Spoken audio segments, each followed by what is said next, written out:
شاہ صاحب یہ آپ سے ایک سوال پوچھنا تھا جی کہ اکثر یہ شعبان کے مہینے میں 13-14 شعبان کو ہم لوگ اکثر میسج کر دیتے ہیں سوشل میڈیا پہ کہ ہم سے کوئی غلطی ہو گئی ہو تو ہمیں معاف فرما دیں. دوستوں کو اس طرح کے سب مطلب میسج وغیرہ سینڈ کر دیتے ہیں. تو آیا اس طرح میسج وغیرہ سینڈ کرنے سے مطلب آپ اگر کسی سے بالواسطہ نہ ملے اور میسج سینڈ کر دیں اوور آل سب کو, تو اس سے کیا ہماری معافی تلافی ہو جاتی ہے اس طرح؟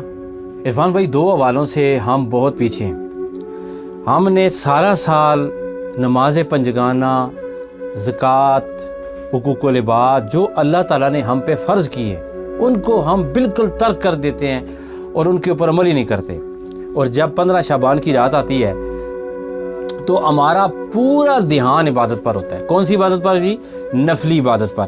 چھوٹا پوچھے گا شاہ صاحب عبادت ہوگی کہ نہیں ہوگی, کوئی پوچھے گا جناب آج صلاۃ تسبیح ہوگی کہ نہیں ہوگی, کوئی پوچھے گا آج رات کو محفل ہوگی کہ نہیں ہوگی, کوئی پوچھے گا جی آج رات کو لنگر ہوگا کہ نہیں ہوگا.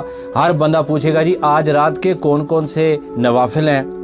نفل پہ زور ہے, فرض کو چھوڑ دیتے ہیں ہم. اس رویے سے ہمیں اچھے رویے کی طرف بڑھنا ہوگا کہ ہمیں ہر دن کو آخری دن سمجھ کے گزارنا ہوگا.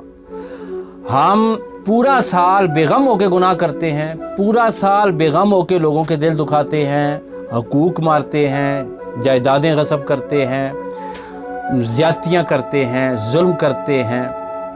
اور پھر جب 15 شعبان آتی ہے تو پھر کیا کرتے ہیں, فیس بک پہ لگا دیے جی مجھے معاف کر دینا. اور جن لوگوں کا دل ہم نے دکھایا ہوتا ہے ان کے پاس فیس بک ہو ہی نہ تو پھر, اور جن کے پاس ہو بھی تو کیا وہ اتنے دور سے آپ کو معاف کر دیں گے؟ یہ کوئی طریقہ ہے معافی مانگنے کا؟ کوئی طریقہ نہیں ہے یہ معافی مانگنے کا. بابا آپ کو پتہ ہے, مجھے پتہ ہے میں نے اس سال میں کس کا دل دکھایا ہے, آپ کو پتہ ہے آپ نے کس کا دل دکھایا ہے. آپ کے پاس نوٹ ہونا چاہیے. جب 13 شب رات آتی ہے تو لوگ الرٹ ہوتے ہیں, او بھائی ہر رات حساب کی رات ہے. جب بھی آپ رات کو سوئیں تو حساب اپنا کر کے سوئیں, کہ ہو سکتا ہے صبح آنکھ ہی نہ کھلے.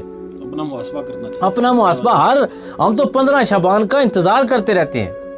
اور یہی وجہ ہے کہ ہم آقا علیہ الصلوۃ والسلام کی سیرت سے بالکل نکلے ہوئے ہیں. نبی پاک علیہ الصلوۃ والسلام کی حدیث مبارکہ کا مفہوم پیش کر رہا ہوں کہ آقا علیہ الصلوۃ والسلام ایک قبر کے پاس سے گزرے اور اس قبر کے اندر عذاب ہو رہا تھا. نبی علیہ الصلوۃ والسلام نے ارشاد فرمایا کہ اندر عورت کو عذاب ہو رہا اور کسی بڑے گناہ کی وجہ سے نہیں ہو رہا. اس نے ایک بلی باندھی ہوئی تھی اپنے گھر میں اور اسے وہ کھانا بھی نہیں دیتی تھی اور کھلا بھی نہیں چھوڑتی تھی کہ وہ خود ہی چار چگلے. جو رب ایک چھوٹے سے جانور کی وجہ سے بندے کو عذاب میں مبتلا فرما دے, وہ اپنے انسانوں کو تکلیف دینے کی وجہ سے کیسے آپ کو معاف فرما دے گا, کہ جن کے دلوں میں خود رب رہتا ہے.